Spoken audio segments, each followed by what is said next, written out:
Are you ready to take your expertise, package it, and sell it to an audience of raving fans, but you're sitting there and you're worried because you feel like it may not work for you? Well, the short answer is that it will.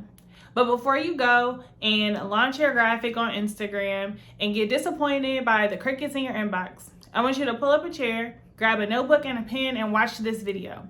Because in it, I'm going to give you the 3 strategies that I use to grow my 6-figure coaching business in just 6 months. You're not going to want to miss this.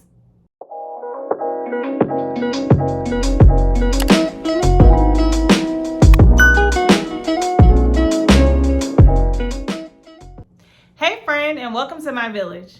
If you're new here, I'm Brianca Johnson and I am a launch and marketing strategist. I help my clients position their expertise, prime their audience, and plan profitable 5-figure launches. I'm so excited to welcome you here today. We're going to learn all about the 3 strategies that I use to build my 6-figure coaching business. They are positioning your expertise, priming your audience, and planning your launch. So I hope you got that pen and paper ready because we're about to get this party started. So before you go and launch your offer, the very first thing that you want to do is position your expertise. The goal of this is to build awareness and trust with your audience. If you've ever launched and you felt like no one paid you any attention, they didn't show up to your launch event, and they did not sign up for your offer or for your program, then the number one mistake that you probably made is that you did not position your expertise. And basically what this means is letting your audience know why they should work with you, why they should trust you, and how you can serve them. When I first decided to build my business, I had worked for years as a digital director in national nonprofits and political campaigns across the country. I had been doing this work for over a decade and had a bachelor's degree in business administration and marketing, a master's degree in marketing and advertising, and I talked about none of it. When I first decided to launch my offer, I started as a service-based entrepreneur. Basically, what that means is I would help other entrepreneurs develop profitable marketing campaigns using the expertise that I had cultivated in corporate America. But I never shared the results of those campaigns. I never shared how I work with clients or the behind the scenes. But when it was time for me to go full-time, I expected that my clients would just come out in droves and they would just want to work with me because I had been doing this work for so long. But the problem was that even though I had been doing it for a really long time, no one really knew what it was that I was doing. So I had to go back to the drawing board and I had to start educating my audience about what digital marketing even was and how it was that I served my clients and where I had learned these skills. I started talking about my time in corporate America. I started talking about the clients that I had served, the campaign results that we had achieved, and the work that we were doing together in that moment. As a result of me sharing my expertise, as a result of me talking about the things that I was doing for my clients, the results that they were getting, and what my framework was for actually driving these results, I started seeing an uptick in the number of retainer clients that I was serving on a month-to-month basis. In 2020, when COVID struck, I realized that I was super unhappy in my career as a digital director for a national nonprofit. And so in that moment, I had already been preparing to go full-time in my business. I had been talking about it for at least 9 months, and I was preparing to quit, but not until October of 2020. However, on the day that COVID struck Atlanta, I had my resignation letter typed and ready to submit. I called my mama and I'm like, hey, yo, I got my letter. I'm about to be out. And she said, Brianca, please do not quit your job in the middle of a global pandemic. So I didn't. I stayed, I continued to work, I continued to serve my clients on the side as a side hustle.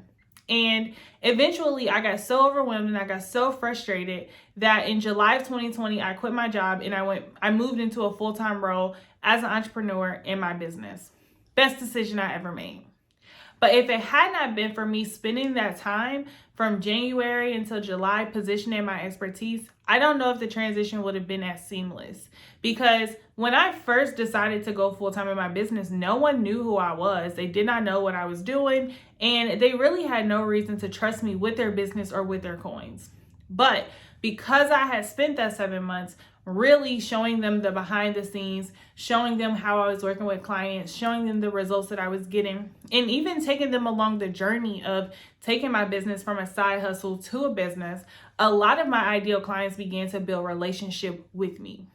So when I talk about positioning your expertise, I mean telling your story, telling your why, telling the journey that you have been on to grow in this business and to serving your clients.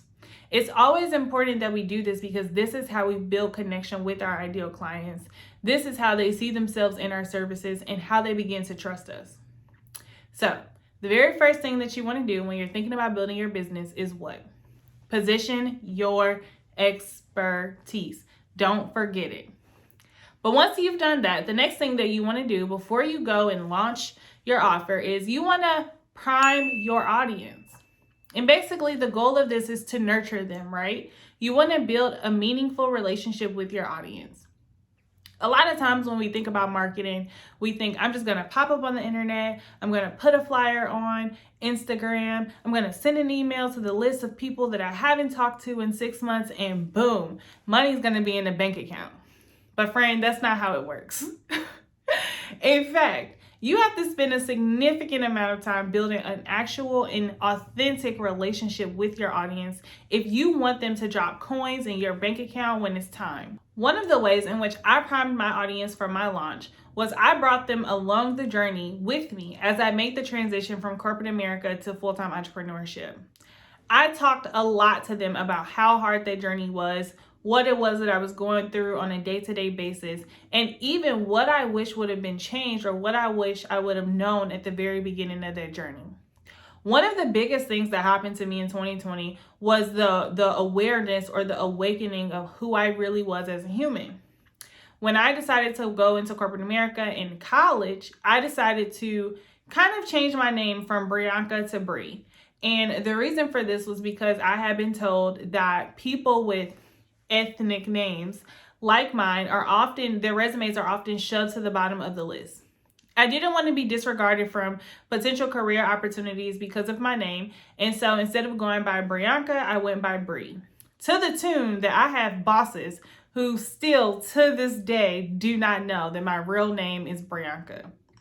But the thing that I realized is that when I decided to go full-time in my business, that was a really big barrier to me showing up authentically. Because instead of me showing up as the brazen, bold, beautiful person that I am, instead, I would show up as meek and really cute and timid a little, like I was afraid to ruffle anyone's feathers. I was afraid to really stand out in the industry, and I was afraid to say what was on my mind because I felt like it wasn't professional. But I remember that in October, I met one of my now friends in real life, and she said, I never would have guessed that this is your personality because on the internet, you just look real cute, like a Southern belle. And I was surprised because anybody who knows me knows that I am far from a Southern charmer, belle-esque kind of person. In fact, I'm honestly, a mix between Cardi B, Beyonce, Michelle Obama. So I had to figure out what it was that I was doing wrong on the internet that my audience wasn't getting a really good idea of who I was as a person. And so I took that back to my business, and I realized that the big problem was that I had built my business on a facade. So I brought my audience along that journey. I told them that story, and I brought them with me as I changed my company name, as I changed all of my social media URLs. And I even brought them along as I asked them if any of them had been in that scenario as well. So many women flooded my DMs telling me that they understood my story, but not only that they understood it, that they connected to it because they had been in that position as well. But could you imagine if I never would have told that story? How many women never would have been served by that? How many women never would have been able to connect themselves to this part of my entrepreneurship journey? Priming your audience is so important because that's where we build bridges of connection. That's where our audience gets to feel like we're their sister or their cousin or a part of their village like you are now mine. When we prime our audience, we let them know that not only do we see them, but that we hear them and that we are serving them, that we create content that is uniquely designed to educate them or to inspire them or to give them fast action strategies. So after you have finished positioning your expertise, you want to make sure that you take the expertise and you break it down into bite-sized stories, educational content, polarizing content, fast action strategies, etc. So that way your audience can start getting those small wins or seeing themselves in your story and connecting with you. Some other ways that I primed my audience for my launch was bringing them behind the scenes as I went through my rebrand. I brought them behind the scenes as I redid my program. I had them vote on names. I got to show them client testimonials and transformations. And all of these things really helped my audience to see the intention and the design that I was putting into the program that I was launching. And by doing this, I was able to create a wait list of women who were interested in my offer before it even hit the internet. So I also want you to understand that priming your audience is about nurturing them. It's about getting them to be invested and excited about the program or about the offer that you are about to enter into the marketplace. If you skip this step, you'll end up launching an offer to people who know nothing about it, have not asked about it, are not paying attention for it, are not looking for it, and you're going to be frustrated. Don't let that happen. Instead, bring your audience along the journey. Are you creating the slides? Are you recording the presentations? Are you working with any outside vendors? What are you doing that is preparing this offer or preparing this program for entry into the marketplace? How can you show that on your stories? How can you show that in your content? Is there any input that you can get from your ideal clients or from your audience that will help you make this offer more marketable? Don't forget to ask your audience questions about your offer. Are you voting on a name? Are you voting on the length of the program, on the cost of the program? Don't forget to do your market research before you even put it into the marketplace, because this will help your audience see and visualize what it is that you're building and feel like you're building something with them in mind. And that is the goal of priming your audience. Now, the third and final strategy, and the one that I'm sure you all are really hanging on to this video for, is planning your launch. Now, when I planned my launch for my business, I was very clear about what it was that I was building, how many women I wanted into that program, and what the price of that program was. And because of this, I was able to basically make sure that the launch that I was crafting was already set up for a 5-figure launch before I even started. My program was a high 4-figure investment, and I knew that I wanted a select number of women into it. But I knew that in order to get these women into my program, I was going to need a bomb strategy. So the 3 steps that I focused on were building out my lead magnet to make sure that I was nurturing my audience in the priming and positioning stages. I was making sure that I was driving them to that lead magnet, even from the very beginning. And then once that lead magnet was working for me, I used that lead magnet to position my launch event. That launch event is where I really got to highlight my expertise. It's where I got to show my audience what the offer was that I was building and how it could serve them. I was super excited during this launch event to announce my program. And because these women had already been hanging out with me and talking to me in the DMs and being served by my content, they were not surprised that I was launching this offer. In fact, a lot of them were waiting for it. So I want you to understand that all of these steps are working together, but you want to make sure that you don't skip out or, shortcut any of them, because they will all get your audience to the point that they are burning hot, waiting to work with you. Once I had my launch event planned out, then I knew I had to have a funnel on the back end that would nurture them through the steps, that would take care of them and give them all of the information they needed to make an informed decision. It took me a really long time to write all of those emails. I won't lie to you. But the funnel did what it was supposed to do, and it nurtured people even if they dropped off, if they didn't open an email, if they clicked the link but they didn't move forward. Having those emails in place helped them feel like they had every single thing that they needed to make the best decision possible. And so as you go out here and you work to build your 6-figure business, I want you to know that it's important to have a solid offer. But it's also important that you position your expertise and you prime your audience and you plan your launch. So that way you don't wing it and you don't launch an offer and you don't build a business that no one is paying attention to. These steps, these tools, these strategies will help you prevent that.